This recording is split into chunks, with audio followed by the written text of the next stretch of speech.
ಮನೆಯೊಳಗೆ ಹೋಗ್ತಾ ಒಬ್ಬಂಟಿಯಾಗಿ ಹೋದಂತಹ ಪ್ರತಾಪ್ಗೆ ಇವತ್ತು ಇಡೀ ಕರ್ನಾಟಕ ಜೊತೆಗಿದೆ.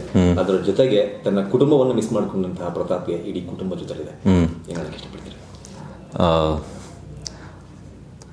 ಏನು ಅನ್ಕೊಂಡಿದ್ನೋ ಅದನ್ನು ಮೀರಿ ಸಿಕ್ಕಿದೆ. ಬಹುಶಃ ಈ ಜನ್ಮದಲ್ಲಿ ಮತ್ತೆ ಇದನ್ನೆಲ್ಲ ನಾನು ಪಡ್ಕೋತೀನಿ, ಮೊದಲು ಇದಕ್ಕಿಂತ 100 ಪಟ್ಟು ಜಾಸ್ತಿ ಆಗಿದೆ ಅಂತ ಆಗುತ್ತೆ ಅಂತ ನಾನು ಯಾವತ್ತೂ ಅಂದ್ಕೊಂಡಿರಲಿಲ್ಲ.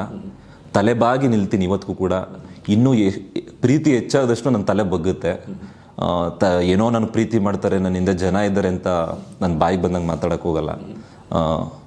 ಮಾತುಗಳು ಕಮ್ಮಿ ಆಡ್ತೀನಿ, ಕೆಲಸ ಜಾಸ್ತಿ ಮಾಡ್ತೀನಿ. ಕೆಲಸದ ಮುಖಾಂತರ ಇನ್ನೂ ಪ್ರೀತಿ ಮಾಡಿದ್ರೆ ಪ್ರೀತಿ ಮಾಡಲಿ ಅಷ್ಟೇ. ಈಗ ಹೆಸರು ಕೆಡಿಸ್ಕೊಳ್ಳೋದನ್ನು ಈಸಿಯಾಗಿ ಕೆಡಿಸ್ಕೊಂಡು, ಹೆಸರು ಗಳಿಸೋದನ್ನು ಕೂಡ ಏನೇನು ನಮ್ಮ ಹೆಸರು ಗಳಿಸ್ಕೊಂಡು, ಆದ್ರೆ ಉಳಿಸ್ಕೊಂಡು ಹೋಗೋ ವಿಚಾರ ಅಂತ ಬಂದಾಗ ತುಂಬಾ ಕಷ್ಟದ ಕೆಲಸ. ಹೌದು. ಆ ನಿಟ್ಟಿನಲ್ಲಿ ಪ್ರತಾಪ್ ಪ್ರಯತ್ನ ಏನೂ ಮಾಡಬಾರ್ದು, ಇದ್ದಂಗೆ ಇರಬೇಕು, ಮೌನವಾಗಿದ್ದು ಕೆಲಸ ಮಾಡಬೇಕು, ಕೆಲಸ ಮಾಡಿ ತೋರಿಸ್ಬೇಕು.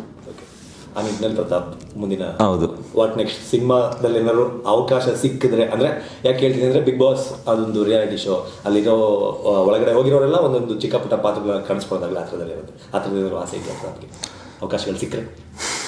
ಸಿನಿಮಾ ಅನ್ನೋದಕ್ಕಿಂತ ಅದು ಕೂಡ ಒಂದು ವೃತ್ತಿ, ಎಲ್ರಿಗೂ ಅದು ಒಂದು ಇಂಡಸ್ಟ್ರಿ. ಅವಕಾಶಗಳು ಬಂದರೆ ನನ್ನ ಕೆಲಸಕ್ಕೆ ಧಕ್ಕೆ ಆಗದಿರೋ ಥರ ಸಣ್ಣ ಪುಟ್ಟ ಪಾತ್ರಗಳೇನಾದರೂ ಬಂದರೆ ಸುಮ್ಮನೆ ಬಂದು ಹೋಗೋ ಥರ, ಆ್ಯಕ್ಟಿಂಗ್ ಎಲ್ಲ ಬರೋಲ್ಲ, ಸುಮ್ಮನೆ ಸ್ವಲ್ಪ ಬಂದರೆ ಮಾಡ್ತೀವಿ, ಕಲ್ತ್ಕೊಂಡ್ರೆ ಇನ್ನೂ ಒಳ್ಳೆಯದು. ಬಂದು ಹೋಗೋ ಥರ ಏನಾದರೂ ಇದ್ದರೆ, ಅಥವಾ ಅದಕ್ಕಿಂತ ಹೆಚ್ಚಾಗಿ ಅದರ ಸ್ಟೇಜ್ ಮೇಲೆ ಡ್ಯಾನ್ಸ್ ಮಾಡ್ಬೇಕಂತ ಇದ್ರೆ ಖಂಡಿತವಾಗಿ ಮಾಡ್ತೀನಿ. ಓಕೆ. ಇನ್ನು ಡ್ರೋನ್ ಪ್ರತಾಪ್ ಅವ್ರಿಗೆ ಎಸ್ಪೆಷಲಿ ಹೆಣ್ಮಕ್ಳು ಫ್ರೆಂಡ್ಸ್ ಸಿಕ್ಕಾಪಟ್ಟಾಗಿದ್ದಾರೆ ನೋಡಿ. ನಾವು ಪ್ರತಿ ಸರಿನೂ ಹೆಣ್ಮಕ್ಳನ್ನ ಎಲ್ಲ ಮಾತಾಡಿಸಿದಾಗ ಹೊರಗಡೆ ತುಂಬಾ ಮನಸ್ಸಿಗೆ ಹತ್ರ ಆಗಿದ್ರಿ. ಯಾಕೆ ಹತ್ರ ಆಗಿದ್ರಿ ಅಂತಂದ್ರೆ ನಿಮ್ಮ ಹಂಬಲ್ನೆಸ್ ತುಂಬಾ ಇಷ್ಟ ಆಗಿತ್ತು. ಈ ಹಂಬಲ್ನೆಸ್ ಎಲ್ಲಿಂದ ಬಂತು? ಇಷ್ಟೊಂದು ಹಂಬಲ್ನೆಸ್, ಇಷ್ಟೊಂದು ಹಂಬಲ್ ಆಗಿರೋದು ಇಲ್ಲಿಂದ ಬಂತು ಅಂದ್ರೆ, ಇವಾಗ ರೋಡಲ್ಲಿ ಯಾರು ಹೋಗ್ತಾ ಇದ್ರೆ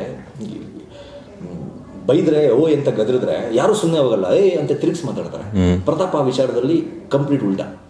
ಇಷ್ಟೊಂದು ಹಂಬಲ್ನೆಸ್ ಪ್ರತಾಪ್ ಗಿಲ್ಲಿಂದ ಬಂತು. ಈ ಹಂಬಲ್ನೆಸ್ಸೇ ಆಕ್ಚುಲಿ ಹೊರಗಡೆ ಇರುವ ಹೆಣ್ಮಕ್ಳಿಗೆ, ರೂರಲ್ ಆಡಿಯನ್ಸ್ಗೆ, ನಿಮ್ಮ ಫ್ಯಾನ್ಸ್ಗೆ ನಿಮ್ಮ ಹಂಬಲ್ನೆಸ್ ಇಷ್ಟ ಆಗಿರೋದು. ನಿಮ್ಮ ಹಂಬಲ್ನೆಸ್ಸು, ನಿಮ್ಮ ಸೈಲೆನ್ಸು ಹೊರಗಡೆ ಇವ್ರನ್ನೆಲ್ಲರೂ ಇಷ್ಟೊಂದು ಮಾತಾಡೋ ಹಾಗೆ ಮಾಡ್ತು. ನೀವು ಹಂಬಲ್ ಆಗಿರ್ಲಿಲ್ಲ, ನೀವು ಸೈಲೆಂಟ್ ಆಗಿರೋದು ಬಿಟ್ಟು ವೈಲೆಂಟ್ ಆಗಿದ್ದಿದ್ರೆ ಇಷ್ಟೊಂದು ಮಾತಾಡ್ದೆ, ಇಷ್ಟೊಂದು ಹೊರಗಡೆ ಆಗ್ತಾ ಇರಲಿಲ್ಲ. ಇಷ್ಟೊಂದು ಹಂಬಲ್ನೆಸ್ ಇಲ್ಲಿಂದ ನಗ್ನಗ್ತಾ ಉತ್ತರ ಕೊಡಬೇಕು.